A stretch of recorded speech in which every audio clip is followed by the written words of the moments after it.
السلام علیکم پیارے بچوں، یہ کہانی ایک مٹھو کی ہے۔ ایک چھوٹے سے گھر میں مٹھو نام کا پیارا طوطا رہتا تھا۔ وہ سب کا چہیتا تھا، خاص طور پر ننھی آمنہ کا۔ آمنہ ہر روز اس سے دانا پانی دیتی، پیار کرتی اور کہانیاں سناتی۔ مٹھو بھی ہر وقت آمنہ آمنہ بولتا رہتا۔ وہ گھر کی جان بن چکا تھا۔ ایک دن صبح پنجرہ کھلا رہ گیا۔ مٹھو نے آسمان کی طرف دیکھا اور پر ہلائے۔ آمنہ چیخی، مٹھو مت جاؤ، ہم تم سے بہت محبت کرتے ہیں۔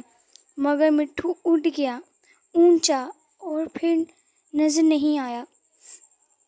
آمنہ بہت روئی، پنجرے کے پاس جا کر کہتی ہر دن، مٹھو واپس آ جاؤ، لیکن وہ کبھی نہ آیا۔